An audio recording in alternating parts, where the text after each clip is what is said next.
Shalom sahabat Ngobras, kita sedang ada di Mount Betitut, tempat di mana Tuhan Yesus mengajarkan ucapan sabda bahagia. Apa itu ucapan sabda bahagia di Matius 5? Ibu Ineke akan membacakan buat setiap kita. Pembacaan dari Injil Matius 5 ayat 3 sampai 12. Berbahagialah orang yang miskin di hadapan Allah, karena merekalah yang empunya kerajaan sorga. Berbahagialah orang yang berduka cita, karena mereka akan dihibur. Berbahagialah orang yang lemah lembut, karena mereka akan memiliki bumi.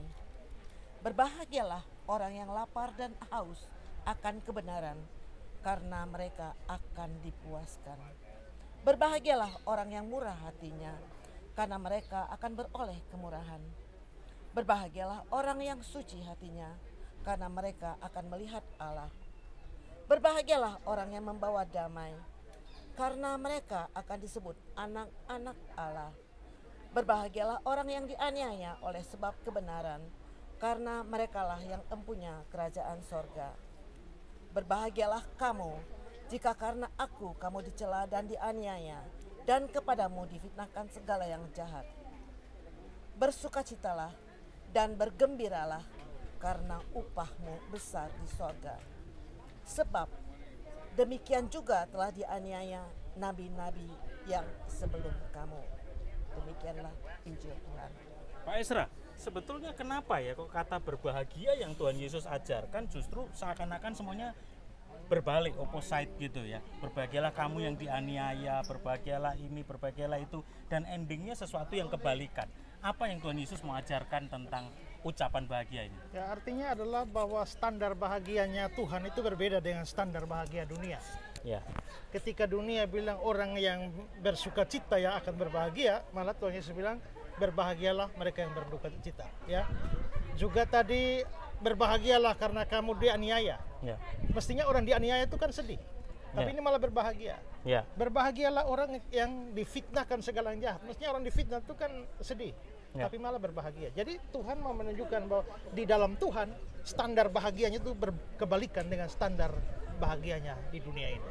Ya, juga Makarios itu Alkitab bahasa Inggris menyatakan blessed. Jadi diberkatilah orang yang dianiaya, diberkatilah kamu yang dicela, difitnah, dan kata lain. Inilah standar bahagia dan standar hidup dalam berkat Tuhan. Tidak seperti yang dunia ini tawarkan. Apakah itu berarti standar kerajaan Allah selalu terbalik dengan kerajaan dunia ini? Tidak harus demikian, tapi dalam hal yang dunia anggap sebagai sesuatu yang dapat membahagiakan mereka, yang sebenarnya prinsip dengan firman Tuhan bertentangan, maka memang Alkitab membaliknya itu.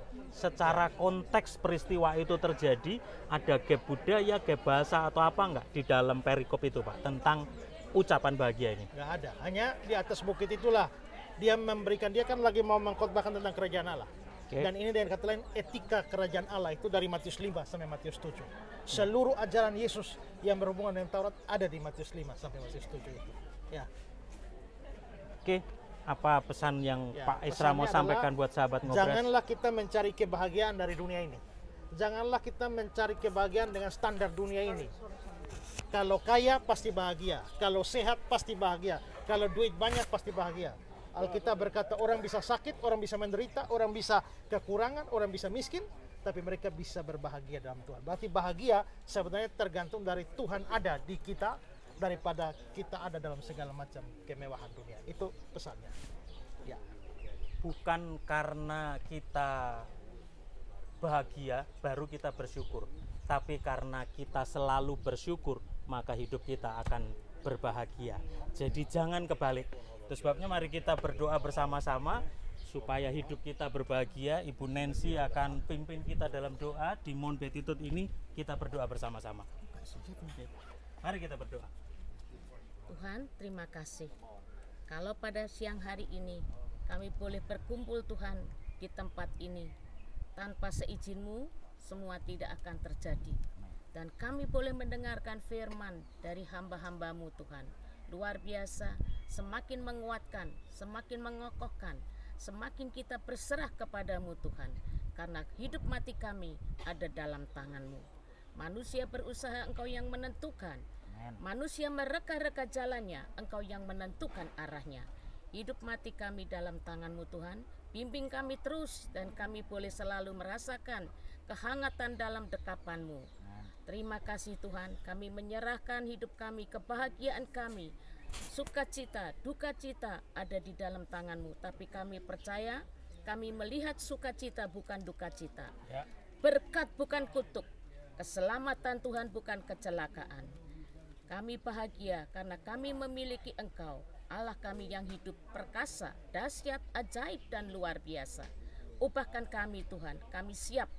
Karena Tuhan Yesus, Engkau Allah kami yang dahsyat, yang patut kami puji, kami sembah, kami muliakan, kami tinggikan dan kami agungkan. Terima kasih Tuhan, kami menyerahkan semua ini, perjalanan kami selanjutnya di dalam tangan-Mu. Berkati Bapak Ezra, berkati Tuhan hamba-hamba-Mu, berkati pemimpin TOR ini Tuhan, hanya di dalam tangan-Mu saja. Terima kasih Tuhan. Amin.